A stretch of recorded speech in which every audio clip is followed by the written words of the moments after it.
maybe. There we go. Now we're recording. I think follow-up's a good thing for us to talk about, just because we're going to have a lot of people coming through for Christmas, depending on what everyone's doing. And there are certain things that we can set up to kind of prepare ourselves for all those people and then work on follow-up through January. So I thought it would be a good one for us to at least tackle this month, just depending. Everybody good with that? Yep. Okay. Of course, some of the people who I know do really good follow-up. There's a few on the phone, and then some aren't here. So we'll just kind of go from there. Do either Jeremy, Sly, do you guys want to talk about what you're doing? And Stephen, I know you were doing some stuff as well. Yep. You go ahead. Who? Steve, go. Sorry. Who, me or someone else? No, Steve, go ahead. Oh, gosh. Well, we're really new to the Church Online kind of story. So for us, follow-up is some really good wins, but some spectacular failures as well.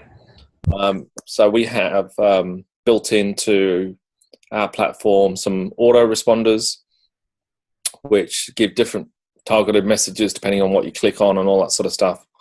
And we use Formstack for that. Because you can tailor in one individual form, you can tailor different responses in, like, you know, if you've got 3 radio buttons that you can choose, each one of those radio buttons that you select will give you a different response. So that's a really good tailored way of giving a tailored message back, which we find works really, really well. Our biggest challenge, though, is we seem to do really well on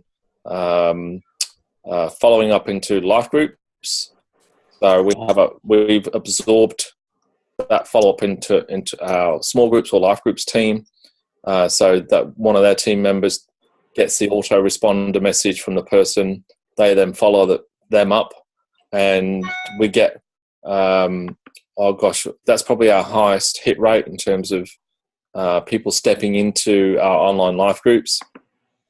Where we are facing the biggest challenge at the minute is actually participation in those groups. So what we find that up to the point of getting into a group, we're finding that's working quite well. But some of the groups are a lot more active, and some of them, honestly, you probably wouldn't know that there's anybody there. So that's been our challenge at the minute. That may be that, and that's, we're really open to change, or because I think the funnel's working well, but the actual practice of doing life and living, you know, in different geographic places needs a lot of work. And we've been going for about 13 months, so we're ready for a change, I think, in terms of just looking at other options for how we do it. So that's our best performing one. First time commitment, so people putting their trust in Christ for the first time.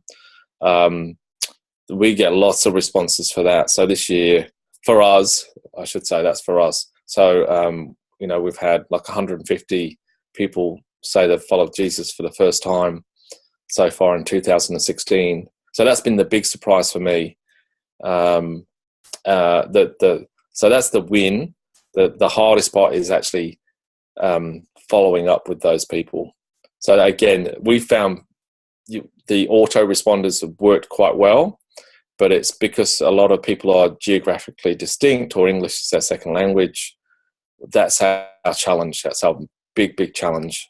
And in terms of people serving, we get varied success on that in terms of probably about 4 or 5 to 1 success rate, and that's a conversation, and then we're looking at their appropriateness in terms of who are they, what's their background, all that sort of stuff.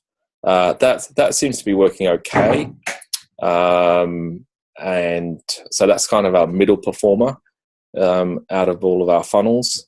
So that follow up, I think we've still got our nappies on. I feel like that's where we're kind of, you know, we're not even teething yet. That's kind of what I feel like we're at. I love that you bring your British English to our group. Now we can... Is that English, is it? I can put my best Australian accent on.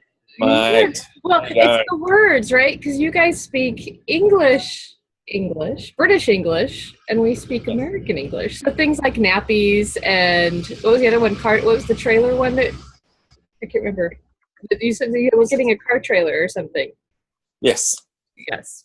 So it's fun. I always love talking to you because I always love getting the difference. Yeah, well, I'm typical third culture adult. I've got no idea what my yeah.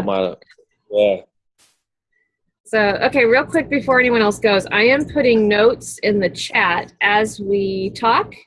So if anything's inaccurate, feel free to type and change it. So that way everyone has access to notes if they are watching later, and we'll go from there. So Jason, you're on too now. So we were just going over what everyone's doing for follow-up, knowing that Christmas is going to be a big time when we'll get new people in and the opportunity. So if anybody else wants to go next. Hey, I don't mind. I'll go. Okay. Well, for us, I think, just like Steve said, I think the biggest thing is a challenge of really finding, your steps and making sure that it's going to be consistently working the way you want it to. And for us, one of the things that I've really been trying to make sure that we do, and I'm really focused on that going into next year, is making it intentional that we really, really wrap around any doors that are not closed.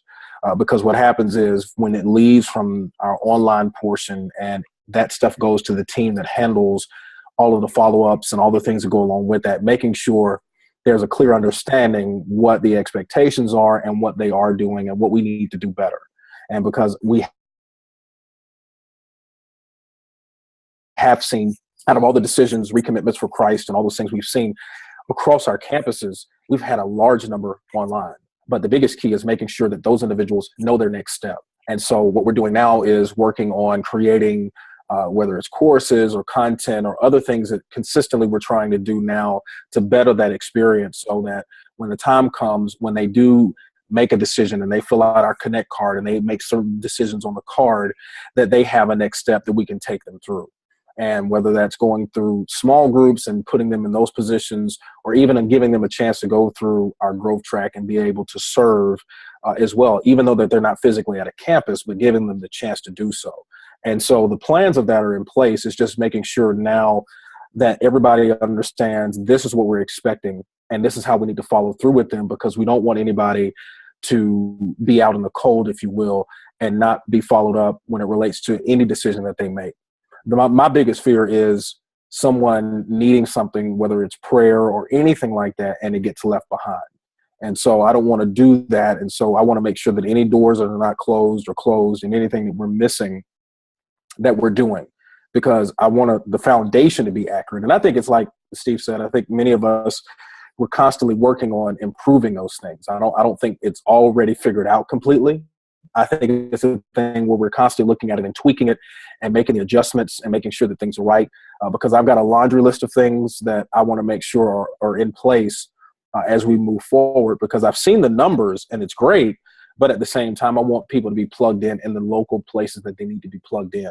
And the small groups online has been really successful. We've done something a little bit different with our online small groups, but it's been successful. And so what I'm trying to do now is take that and move it even in a greater way, so we can give more people a chance to be engaged and involved into the small group process. So, again, it's evolving, it's constantly changing, but really the biggest thing is just making sure that every opportunity we have to fulfill whatever the needs are and follow through like we need to is done. So that's what I got. That's where we are right now, Jen. Sly, I would be curious as to know, you said you do groups differently. Yes. I'd be curious to know what that means. Yeah, so what I decided to do is I tried to really find a way to utilize technology and make it where we could really, Facebook groups are one thing, but I really wanted to take and say, okay, how can we really connect people in a virtual way, in a real tangible way? So one of the things we did for our online campus, I hosted a online small group on our online campus, and we were actually with me and 3 other individuals on our team, and we were fully interacting and engaging with those online. and probably one of the most life-changing, life-giving experiences that I've been a part of for the last, we did it for, that small group semester was shorter, but it was only about 8 weeks. But I'm telling you, from testimonies to people from every walk of location you could think of that were a part of that, that literally experienced real life change, but they were able to engage with us. And so we had curriculum that we were taking them through. And so that's what really was different. Then I also launched some online small groups on Zoom, and it was amazing. I mean, literally was absolutely great. People were able to connect and interact. And so it took it from being, yeah, you post something, people in a group on Facebook, that's great. There's nothing wrong with that. But I really was like, okay, how can we leverage the technology that's there and give people a chance to see one another, to talk and to communicate? And so we took them through some curriculum that was allowing all of us to be going through some of the same things, but really interacting. And that's what made it really great, because people were like waiting on our small groups online so we could actually interact with them and talk with them, ask them questions, give them a chance to kind of feed into being a part of the conversation. So that's what we did. And it's really worked. And I'm looking to take it even further into next year as we grow in our next semester, which is coming up in the winter spring semester. So that's what we did. So just to get I have a question on that. Yeah, go ahead, Jeremy. No, you go ahead, Jason. Well, I was just curious. So you had 2 groups, right? Mm-hmm. And then of those 2 groups, about how many people did you have in those 2 groups? Yeah, so I think we had our small group that we streamed that on our online campus. And so we had, our average group number was anywhere from 60 to 70 people, depending that were on there and interacting with us. Now, when we had the groups that I had about 4 other individuals that said, hey, listen, I love to host a small group online. So they did it on Zoom. Some of the groups had about 3 or 4 people. Some of the groups had like maybe 2 people. It depended on what was going on that week, but it was a very kind of close-knit kind of deal. And those were kind of the numbers we had for this initial launch, and they loved it. They absolutely loved it. So when you streamed a small group, you used your online campus, Mm-hmm. and then they participated in chat. Yep. How did you handle the delay? Was there a delay? How did that work? I'm just curious about that. It really wasn't that bad that I noticed. There is a slight delay, obviously. But what we did was we had the teaching, we opened it up, we had the teaching, and then we filled it, and what we did is initially it started out, I was like, hey, listen, this is what we're in. We're in week 5. We're going to be talking about A, B, C, and D. Make sure you chime in with us. Any questions you have, make sure you send those to us and chime in and chat with us. And we'll be back after the teaching, and then let's get into the conversation. And so after that, we came back, jumped in and started talking. And so at that point, people had already started fielding, hey, this is what I, want to know about this, or this is what I feel about this. And so it was engaging in that aspect. And so we really were pushing for people to reach out to us. And during the time that they were watching it, to, anything they wanted to discuss, to bring it to the table at that point. Sly, I watched one of your groups, and one of the things, Jeremy, to kind of answer that question that I thought was unique about the way that Sly approaches it, at least in the Church Online platform, was that it just wasn't him. It was him and somebody else, a couple of other people. And it felt to me like kind of how in Latin America, where they'll have 2 sports announcers going at the same time, and they'll have one going, and then the other one picks up. And one of the interesting dynamics that I saw with Sly's particular approach was that while he was communicating on camera, the other 2 were looking through the chat, and they were and then they would interrupt him with one of the questions from the chat. So one of the, delay things that I always found myself doing, Jeremy, as, the sole presenter, is that I couldn't speak and read at the same time. It's like I can't walk and chew gum at the same time. But the cool thing that Sly has figured out is that if you have another person in there, well, then you guys can take turns. You can tag team a little bit. Right. And I think that dynamic was a small little tweak, but it changed the way that whole experience felt. Kudos to you, Sly. Man, praise God. It was by far probably one of the most unique approaches to it. But at the same time, I felt, that we were able to really bridge a gap that was really needed. And one of the things that I think that made it very different and unique was that We were very transparent. We were very authentic. We were really honestly like, hey, look, we don't have it all figured out. We're as flawed as you, and we're here just to learn just like you are. And it really made people, as they say in small groups, how do you do the icebreaker? It really like took down the barriers of people feeling like they were in some stifled type of position, and they felt very welcome and able to really open up and just share and say, hey, look, I'm with you. I'm going through this. I mean, we had a woman that was in, I forgot where she was. I mean, she sent her test. She was in California. We had one in California, one up in, I believe, in Michigan. And this woman was literally in her car in the parking lot of the grocery store in tears through this whole experience. That's life change. And so that's why I tell people, don't tell me you can't experience life change online.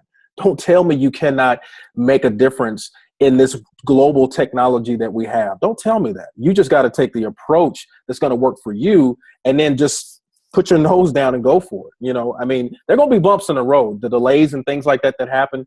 Those things are going to happen. But I knew we had made the right direction when those stories were coming in and you were experiencing life change and people were there. That's what it was about. So, yep.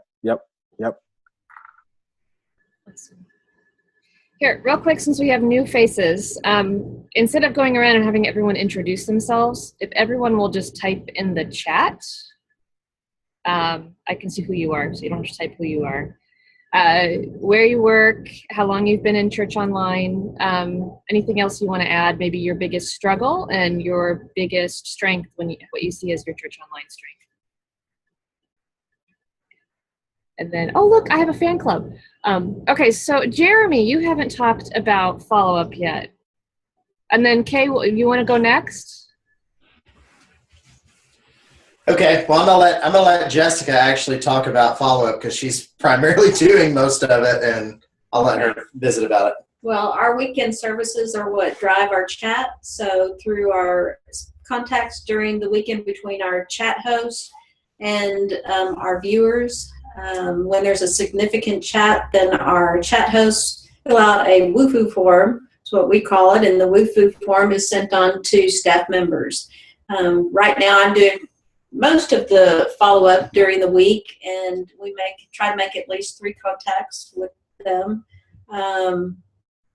We are developing right now, though, a group of care leaders, and we're starting to train them on how to do follow-up. And so currently we have one, we're bringing on another, and we're sharing those follow-up duties with them. And we tried different ways. So like if she reaches out via Facebook and they don't respond, she might email. If they don't respond, she might give them a phone call, or start with a phone call, then move to a Facebook, and then move to an email, or tried different ways to reach people. And we laughed. We were talking today. We have a new assistant that started. And some people wait till after the 3rd time when they're finally going to drop off our follow-up system, and then they respond. And so it's just funny how that works sometimes. Yeah, and the question that we primarily lead with is, how can we pray for you? And so most people are willing to be prayed for, and they will share on that. And so what our follow-up is following up on their prayer request, yep. Finding out, initiating additional contacts by finding out if they have additional needs. And so it does make a personal, warm touch when you can talk to them about their prayer concerns. And that leads to things like, hey, tell me about your relationship with Christ, and sharing the gospel, and talks about baptism. And there are some that as we follow up with them, we find that, hey, our campus is their campus. This is their church. And so at that point we say, hey, let's talk about membership and what that looks like, and go through the membership process with them. And then from there, move on to serving. And so we're having more and more people. I know some of you, that's a regular thing. You have people serving from all over. That's a new thing for us, is getting our actual iCampus attenders to join the church and then serve on our team, no matter where they are. That's kind of something new that we're working on. I know some of you have that down in a better way, but it's encouraging when they feel like this is their church home, and then they join the church, they follow through, they begin to volunteer. And you want to talk about those who have the vision of what you're trying to do. It's the people who came through that process. And so it's a lot of fun. Yeah. What questions? So let me ask you this, because I think the biggest thing with this serving relates to the process of getting them to that point. Because I don't know what you guys may have in place, and forgive me, I had to take care of something, but we normally internally in all of our campuses, we take people through our growth track. So you get through that simulation and then you get to the point where you can actually serve. And so with that being said, I'm creating that same somewhat process for online, but it's going to be a little bit of a different hybrid for that, but giving them still the chance to connect. And so for you, what areas are you really focused on as far as allowing them to serve? One of the things that we're developing right now is we're developing a leaders team. We're not calling them volunteers. We're calling them a leadership group, iCampus leadership team. And we're creating ways for them to serve so that we have different areas of service within that leaders group. But as a leaders group, one of the ways that we're developing unity and synergy in this group is we have through Zoom, we have a weekly prayer meeting where all our leaders are praying together during the week before the weekend services. And that is one of their responsibilities. It's something that we ask them to participate in weekly. That's part of their leadership responsibility so that they are praying. And then the areas that they serve, we do have, of course, the chat host. And now we're developing other areas as far as care leaders, those who will help us with follow-up, prayer group who will handle the prayer requests that are sent in through our weekend services. And we have other plans to develop other leadership roles. Yeah, and adding to that, just what you asked about, how do we get to the point where somebody's ready to lead or be a part of our leadership team? We're talking to them about the same way that we would at our church. So we have a connection center, and people come to the connection center and say, hey, I want to serve. And so we'll connect them with various ministries. But for us, we're talking to them and saying, hey, tell me about your relationship with Christ. We're finding out if they are a believer. And then, we're walking them through assimilation type stuff, baptism, membership. And at that point, then we would talk to them about serving. So at this point, I would say we're letting people serve who are on board with LakePointe Church, who agree with the mission of what we're trying to do and are willing to say, hey, this is my church home. And so we have a membership workshop that we let them go through. Probably something like your growth track. It's not 4 things. It's just 1 2-hour deal. And we're trying to figure out how to do that better so that it's more interactive. Right now, it's just a video for 2 hours, and it's just like,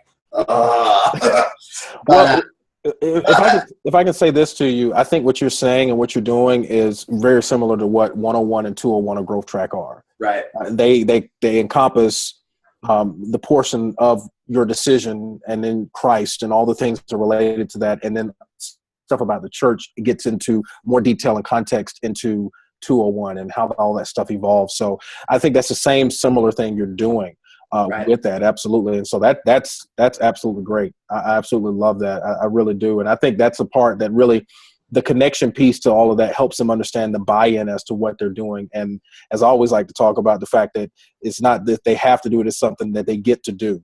Yeah. And that's the part that makes it really, really cool, because it lets them know, hey, no matter where you are, you get to do something great and you're involved in making a difference. And so that's huge. Cool. Okay, Kaye, you ready? Okay, so I feel like I'm really behind listening to you guys, because a lot of times I feel like I am just trying to respond to everybody. So the way we do follow-up here is people have to fill out a form when they come on our church online. And so we have a system to tell if they're a new person. And if they're not, we send them information about what we have during live services, which would be the chat, fellowship, prayer. So everybody gets a standard response. So I'm hearing you guys saying you're going a step further. Like if they get saved, we do send a thing talking about some of the things that a new person, what are some of the things that's going to come against them as a new Christian, some thoughts. So we go through some of that stuff, speaking the word of your life and realizing, once you're saved, it's done. And then things take a process for your life to change. we do offer online classes, but we don't like put that as part of our follow-up, which I definitely have notes to do that now, because we just at this point have things available to who wants it, but we're not really pushing anybody.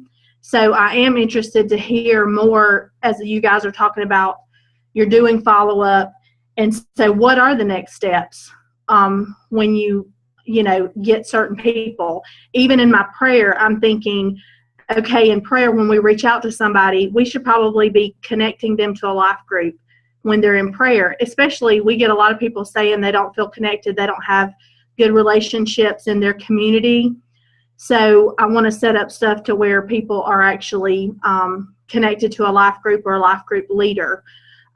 We have really good volunteer things, and I'm listening to you guys talking about volunteering, and I love the way you do it, because we're moving here at Redemption to not requiring anything of volunteers. If you want to volunteer, if you want to serve in the ministry, come on, we're going to plug you somewhere, because we're looking at it as we get them in, and as they're around other believers that are serving, they're going to grow in Christ and become mature and get plugged in other areas. I'm kind of I would love to like have people trained, and you have to go through this class, you have to know our mission and go through a membership class and know what we're about before you start serving. But that's not the vision of my church. So we make things available for online. We have a social media team to where people can post about events we're having on any of their social media. We have an I Encourage email team where people can send out emails, and we monitor that, and it's a safe way. We have guidelines. Of course, it's Christian uplifting things that we send to people, and then we have people that say, I want to receive encouragement. We have life groups that I haven't heard anybody talk about this, and this is one thing I've been really excited about that we have had really great success with, is on-location life groups. So not only do we do Facebook and webcam Zoom life groups, but we actually have people in their city that are having a real life group with people meeting. So it's really cool. We're in South Carolina, and so we have one in Texas. There's one in New Jersey, Maine, Maryland, Kansas. So, and they're small. Most of them are 2 or 3 people. We typically ask them to have at least 2 people committed, and then we list them on our website. But it's blown my mind how this has really affected people, and how people with our church DNA are meeting together and doing that. But anyway, that's my little spiel. I like that. I like what you guys are doing. I think as we all find out, and so often, and I talk to many people, is we're always doing things that are in line to what the vision of the house is. Right. And so, you have to line up with that. And so, and that's one of the biggest things. It's like you want to, like you have your ideas, like, but you have to go in line to what the vision is and work through all of that. But I think it's great. I think, what works for everyone is going to work for you and for where you are. I think the biggest reason for me why I think the whole process that we take them through is important, because 301 especially is all about discovering if you're in a DISC profile. It's really about finding out your gifts. And so that's where we plug people in according to their DISC profile and where they would probably fit, and find out, hey, well, your gifting is in this, and really helping people discover that. Because a lot of times people never know what their true gifts are. And it's like, you may be working in this area in life, but then your gifts are really here. Well, praise God for that. We want to get you connected in a place that you can really maximize your gift, because at that point you find, I'm really making a difference doing something that's fulfilling and helping change lives. And so that's why that part is important. But I still think what you're doing with that, the way it is, the bottom line is we're allowing people in every aspect to get connected and do something to help push forth the ministry. And then on top of all of that, those individuals, no matter where they are, getting plugged in and helping push the vision of the house is going forward. So kudos for that, man. I do want to ask you, since you just said that about spiritual gifts, because we do have that class online, but one thing I'm finding with spiritual gifts, you're limited to what your online people can do as far as volunteering. So even though we're helping them discover their gifts, it's like, well, this is what I have available for you to volunteer, in this capacity, and it may not cover all the gifts. So what do you with that thing? Well, what's going to happen for us when we actually do record this, it's going to be a hybrid of 301 and 401, because 301 is where you take them through that. Then 401 is where you begin to get plugged in. So what my envision of this is, okay, you do take the disc profile online. You do that. You get your results. And once you get your results, you still can have an opportunity to serve in the area. And though it is limited online, but what I want to challenge people to say is, okay, that doesn't mean that you can't stop using your gift. That means your gifting can still be used wherever you are and impact people, whether it's on your job, your friends, your family, all of those things. Don't limit it just because you find out that your gift is in this area that you can't serve and make a difference. It just means that now you discover what it is. Now take that and do what Christ has called us to do and go beyond the walls and reach people wherever you are, and so it helps empower people to see that. So that's why I want to do a hybrid. I can't use the whole 301 that we normally would use internally because it's kind of geared a little bit different. But I want people to understand, your gifting and your talent or whatever it may be in this area, and we can have you serve here. But hey, listen, take those things and make a difference in the areas that you have a chance to impact people on a daily basis. And maybe that may charge you to start a small group and do some other things. We want you to know that you can move beyond where you are and still use them. So that's the approach I'm taking towards that, if that's helpful. That's good. I didn't think about outside of the church. So that's really good. Very cool. Yvonne, I think you're the only one left to talk about follow-up as far as what you guys are doing. Oh, you're still muted. Ta-da! You can hear me now, right? We can hear you now. Yay! Woo-hoo! Thumbs up. So what we're doing is very simple at this time. When people are making a decision, when they're clicking on the Church Online platform, that banner, we automatically pop up a contact form, and we ask them, much like LifeChurch does, what kind of decision did you make? And so if they made a dedication or a rededication, I send them an email nurturing series. And one of the things that I send them is the Navigator's chapter on assurance of salvation. I just think it's good, like 101 content. And then based on the contact information we receive, if it's phone or email, our pastoral care team actually partners with me and follows up with people directly, which has been great. We have had somebody fly out and get baptized, and those types of things are starting to happen. Yeah, no, it's really exciting. In terms of resourcing them, in discipleship follow-up, we do have an ebook library, and so people can sign up for that and get resources there. And I'd like to do some sort of small group. We're not doing that right now, so it was nice to hear what other people are doing, and what technologies they're using. One of the things I'd like to add is I hear a lot from everybody up until this point, they're using a contact form. One of the things that we do is I don't wait. Of course, we do that too, but I don't wait to follow up with people to do that contact form. On the back end of the Church Online platform, you can export your user list and sort it by account created date. And what I do is every Monday, our support staff does follow up with new folks, just like they would any of our other locations. Wait, what tool did you say you're using?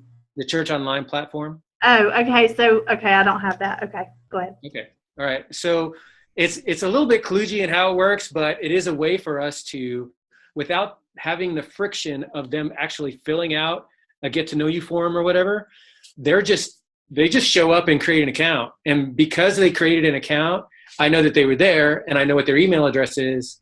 And so that surfaces to the top when I sort the created date to the most recent. And it's like, oh, they showed up this past Sunday. And so I shoot, that whole process then goes to our support staff who does follow up with our folks and, sends them a welcome email and tells them about next steps.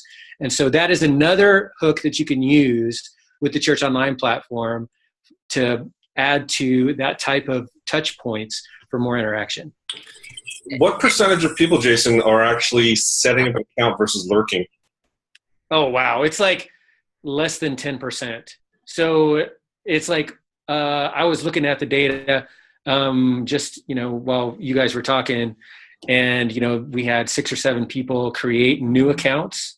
Now that doesn't necessarily, that's just brand new people. If I were to sort it on a different column and say, when was the last login date, then that's a different set. Right? And actually, if I wanted to get super strategic with it, I could send on the last login date and give them a customized email according to the content that we just heard about this past Sunday. That might actually be more effective in some ways. But when we're talking about new account creation, we're talking about, half a dozen versus the, 5,000, 6,000 people that showed up that lurked on a given Sunday. And so if you look at those ratios, it's like less than 1%. So it's not great. Right. So we use Church Online Platform also at Liquid. How many people are on that list in total that have registered with your? Let me bring it up real fast. And this again, because we found that the percentage is absolutely low, extremely low. Yeah. Of all the folks, yeah, it's really low. It's like the entire list I'm looking at is like about, 2,500, 2,500, which, if you're talking about, this is since the year, 2011. Yeah. How many people do you get a week to your Church Online? It's about 14,000. Yeah. So yeah, it's really low, really low. I mean, if you were to like take it since 2011, how many people have showed up? We're probably talking in the millions, versus, somewhere around 2,000 or so that have actually created an account. So you're right. Your funnel is super flat for us. And I don't, I can gripe about it all I want to, but it is what it is. I don't know if that's any different than what you've experienced, Kenny, on your end. No, it's the same thing. So what I've done on ours is I've actually created a lead magnet and I put it into the main nav. And at this point, that thing is just generating emails on a weekly basis. And I know that the only place we merchandise promotion for that lead magnet is on Church Online, either in hosting or literally just sits there most weeks now. In fact, I don't think it's being promoted at all. And we're getting, a couple dozen names every week. And we've got a much smaller audience than you. What is the lead magnet? In the last 4 months, I think we've generated about 750 emails on that list. What is your lead magnet? It's the top 10. If you go to liquidchurchonline.com, you can see it's the top 10 sermons, most popular sermons on our in our archive. And so once you sign up for it, it's a drip campaign. And there's a link to each of those 10 most popular sermons. And so typically what's happening is that people come for the preaching. And if they like the preacher, you want to hear the best of the best. And so the topics, I think there's a relationship series one. There's one about ISIS. There's just literally jumps around. And if you write your autoresponder really well, I constantly have been getting responses to people thinking that, I'm still amazed, even though I've been in the business for a while, is that people respond to those emails thinking that you sat down and wrote it personally to them that afternoon. Like, Sly, I was thinking about you today, so I wanted to write you this email. Wording is important. Right. Word is important, man. No graphics. It's got to be a text only, right? Yes. Yeah. Spelling mistakes and everything. Yep. I actually had some spelling mistakes, and some people tried to get them out of there. I said, no, just leave them in there. That's an awesome lead magnet. That really is a great idea. I've never even thought of that, but I could see how that would generate a ton of leads for you, people opting in. And we use lead pages for our small group Bible studies. And we connect it to Aweber, which is an autoresponder. And that's what we use for signups for that. And that is a lead magnet for us. But I've never thought about just having one there like that, and just having it on your platform, that's a great way to get people to opt in, because you're right, a lot of people are there for the sermon. Oh, completely.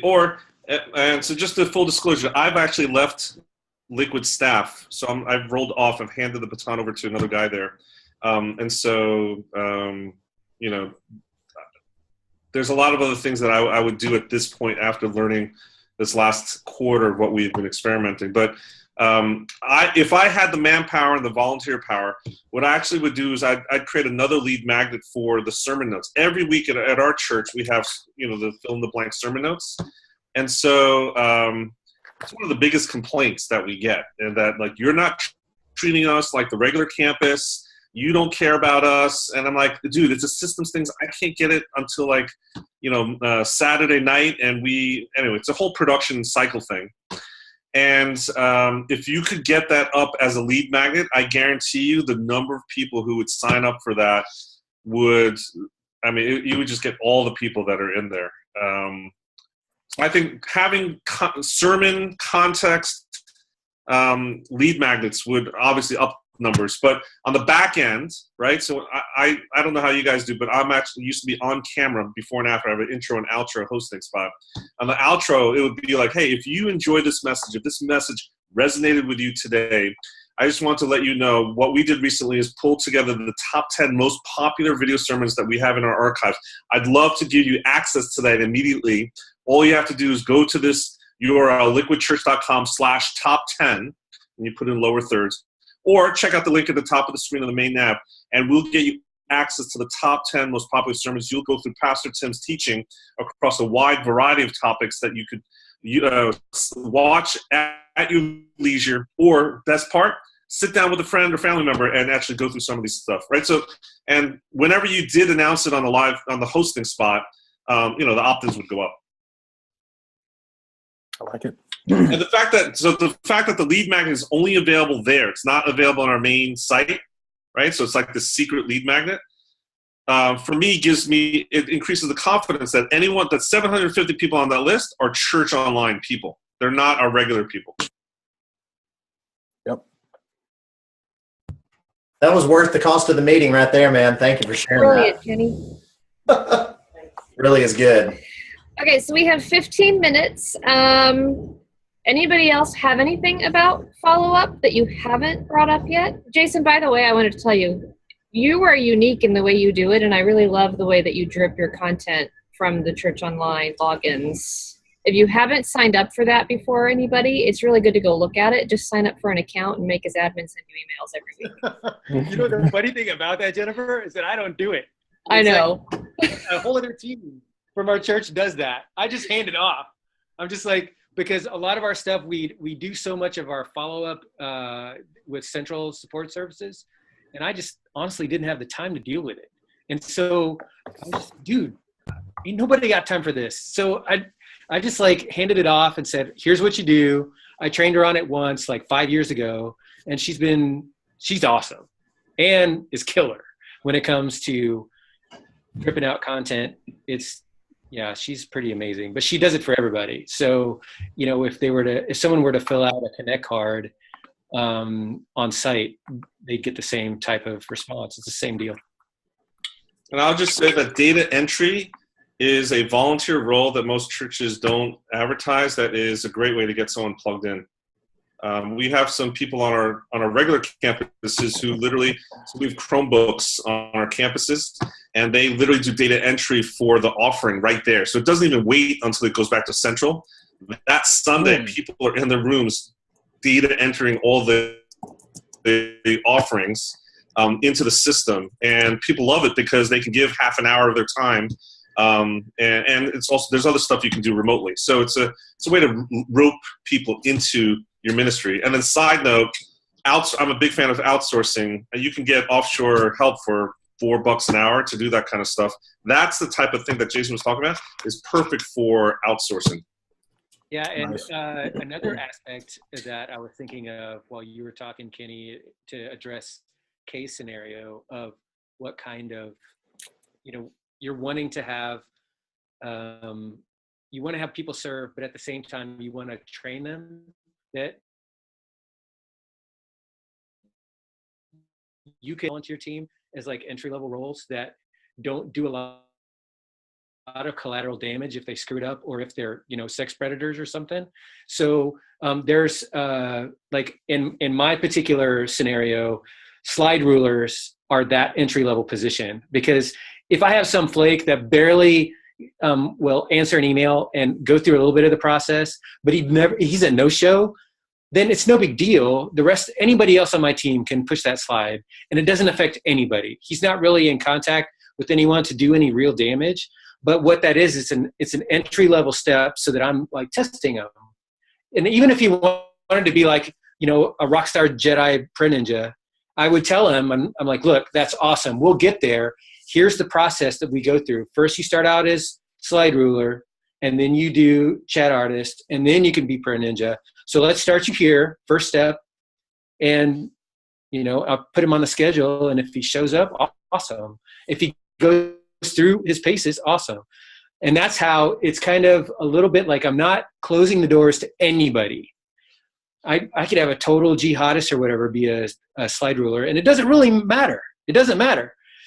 But as he goes through, that's along the way, it's like on the job training, that's when I get to know the person. And that's when I can give him the next step as those things come across. Does that make sense? Right. Do you require, as they go up, do they have to be in classes that you offer online, or do you offer classes online? I have training videos, but one of the biggest things we do is that I always pair them up with a Jedi. We have like a mentoring relationship we call Padawan Jedi. And so if we've got a Padawan slide ruler, I always team them up with a Jedi slide ruler. You're like way over my head. I have no clue what those things mean. Okay. It's a Star Wars term. What is a Jedi? Okay, so what I do is, I will mentor that new person with an experienced person in that role. So that's part of our training process. And these are remote people. I mean, yes, the remote volunteers. Okay. All remote. So a new remote person would say, hey, I want to volunteer online. I'm like, great, awesome. What do you feel like your gifting is? And even if it's not related, I always start them on that entry-level position just to get a feel for them. Just see if they're I don't know who they are. And so I'll start them off there and I'll say, hey, welcome to the team. You're going to start off in this entry-level position. We call that in training person a Padawan. And so I'm going to team you up with an experienced person, a person that's been doing this same role for a long, long time, and he's going to train you. That's the Jedi of the slide ruling. And this person is special. They know everything about it. So then I put those two people in contact with each other and let them go. So my Jedis, they know, these experienced people know that in order that is a star on their cap to know that they've trained other people. And so what that does is it instantly creates a relationship as it relates to the training process. Now, as it relates to the scheduling process, well, then I'll just schedule them right away. And you can tell real fast who the flakes are and who they aren't, in that mentoring relationship. And then once they feel like they're on their own as a slide ruler, then I'll say, okay, in order for you to be a chat artist, to become the print ninja that you want to be, you have to become a Jedi slide ruler, which means you have to train somebody else. So if nobody's in the queue, then you have to recruit somebody. So that's kind of how we roll. And so the way that you get to the next level of leadership is by being able to help somebody else. And it just creates this, virtuous cycle of mentoring that we use at all tiers of the online campus team. So it's like M&M. You have to recruit somebody. Oh yeah. I can't do all the recruiting. That's crazy town, and I can't expect the other, like the folks on site to do my recruiting for me. And I know that's what everybody wants me to do. But the truth is that I don't have the contacts that they do online. And one of the things we do too is, as it relates to, I create these like party events. Like one of the things we're going to do the Thursday between Christmas and New Year's, we're going to all go to see the Rogue One movie together. And I buy all the tickets, popcorn, food, drinks, everything, totally blow it out the party. And part of the party is bring a friend that you're recruiting to be a part of the team. So their first experience with the team is a party.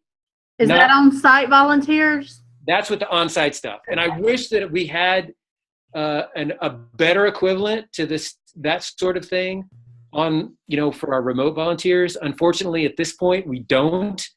And that would be a great nut for me to crack. And if you guys have any ideas on how for like t-shirt, t-shirts, if you bring it in. We have a shirt, it's got a mug, it's got Wi-Fi soap, it's got all kinds of these, cool things, that are kind of Westside related. And I'll mail it to them and say, hey, you're part of the team now. And it's funny because they'll take pictures with their t-shirts on and stuff like that, So their first experience with the team is one of fun and inclusion, even though it's like super entry level. I mean, I'm not really asking much of them at all. And that sense of, wow, man, I just signed up on this forum and I got all this stuff for free. It creates this nice reciprocal sort of tension with them. I'm signing up after this class. Hey, Kaye, I've got to ask you a sign question. up, you're going to work. Yes. And I'll send you a t-shirt. I'm an awesome volunteer. Hey, can I ask you a question? Do you know the phrase, Luke, I am your father? Oh, of course. No, Kaye. I know it. Is that what you're asking? Yeah. I think That's we the all only need thing I know about Star Wars. this whole group needs to chip in and buy tickets for this weekend for Kaye. Yeah. That's not my I'll thing. bet. I'm a chick flick girl. There's a love story in there. Rogue One opens tomorrow, and you gotta go. Yeah, you need to go. I'm not making any promises. I'll think about it. You can do it, Kaye. Because then you can come It's back like and Jesus is here and Star Wars. I would fall asleep, guys. I totally would fall asleep. Oh no! No. I'm just glad you knew the statement. I'm glad you knew that. That's the biggest thing. I'm like, when the pause was there and I was like, wait a minute, I hope she knows this. I do, because my son's name's Luke. Everybody says it to him. Okay. So I would be really in There you trouble go. if I didn't know it. There you go. Okay. Awesome. 5 minutes. Anything else? Okay, I have something. No one has mentioned following up using any kind of remarketing to get people to a specific page. Please share. I do that. I do. Right. There are several of you that do this. So, Yvonne, what are you doing?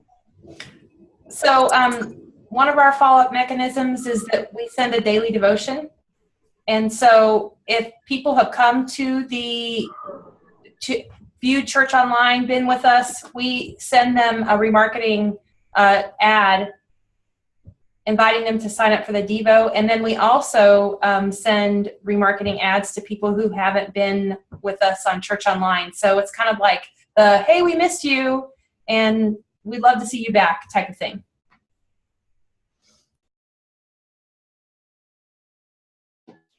So how do you feel that is working? Interestingly enough, we did it on Facebook and Google has garnered more response for us than Facebook. I'd like to try Facebook again and probably will and be happy to share, my findings. But right now I'm really sticking to the Google route. That's surprising. Yeah, that's surprising. Some churches are having better luck with Facebook, but I have a few that do better with Google. Mm-hmm. It's always interesting to me what demographics work when. I wonder if that has to do with the personalities of who pastors the church and where the demographics are and where they're spending time. Yeah. Could be. So, okay, what else do we have? 2 more minutes. If that's it, we end early. Kenny? Just the last one is just kind of like Steve's stuff. We drip, or I set up a drip mechanism for volunteer training so that everyone's on the same page for the DNA of the church.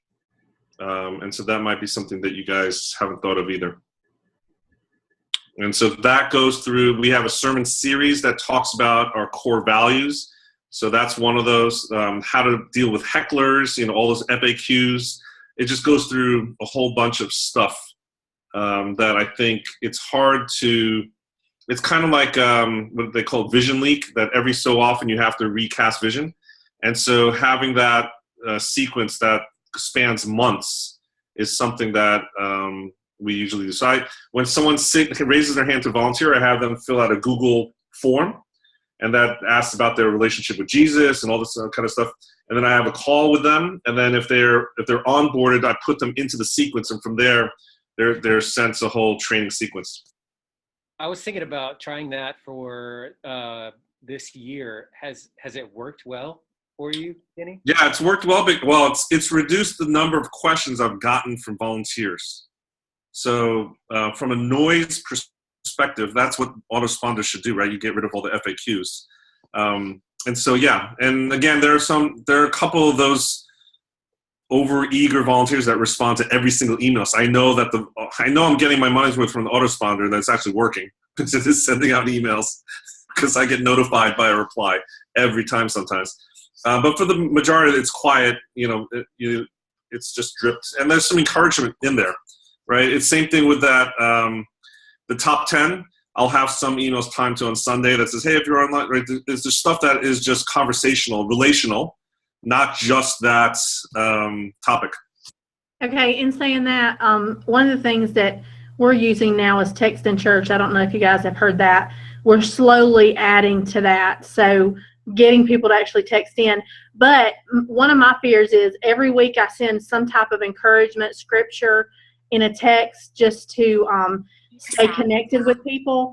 And then like once a month, I may send a text on Saturday, say, join us online for church tomorrow. I'm kind of afraid of overdoing, pushing the coming to church. Is that ridiculous? And I should just be pushing every week, come join us for church tomorrow?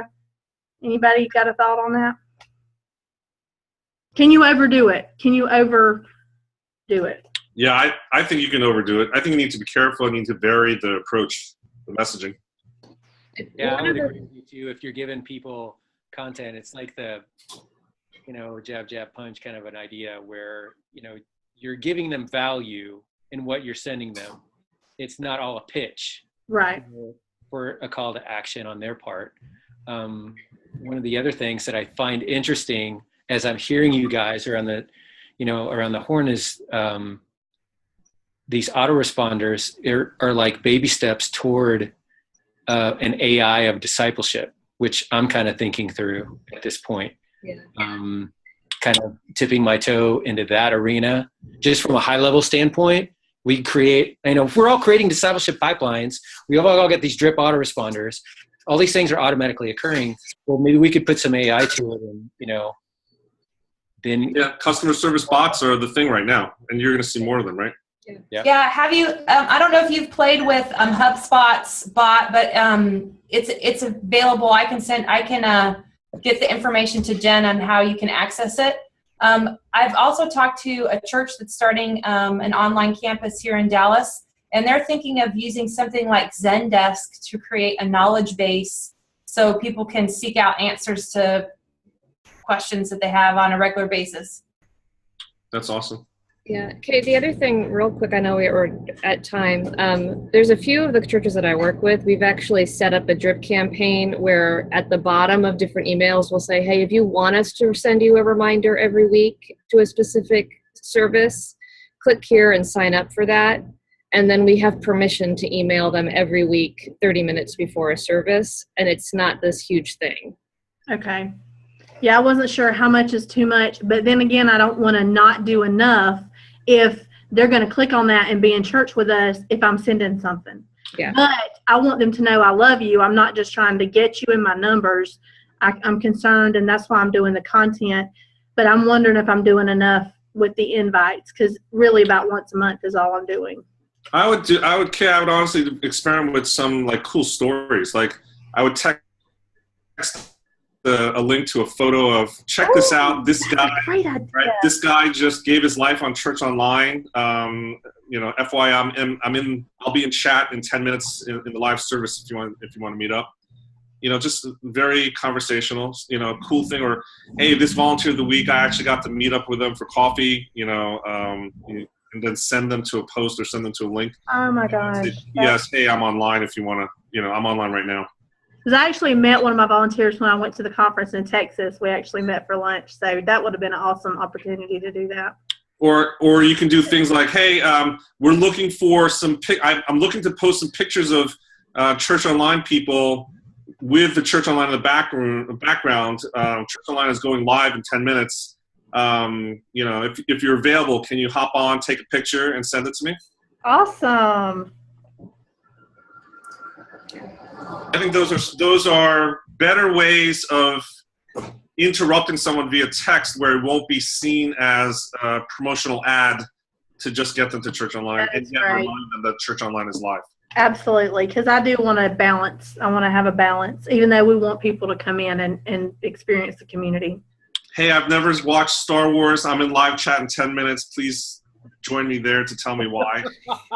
The whole world will show up. Can you please try that this week and tell us how many people show up? You should do it. Biggest Church Online attendance ever. You're going to get me fired. Hey, breaks the internet. Oh. I don't think we're technically a Star Wars church, maybe. I don't know. I'll have to find out. A great way to find out. Yeah, that's true. Okay, we're over. So that's it for the week. I will put up notes. I will put the recording up, so if you missed anything or need to go back and hear any amazing information from somebody, it'll be there. And then next month, is everybody good with the same time? Can we do an hour earlier? Steve, if we're an hour earlier, does that help you? Okay, can everybody do an hour earlier next month, Thursday, same? Okay, Yep. I will get it scheduled then. Awesome. Sounds good. Thanks, everybody. Thanks, Jen. All right. Bye.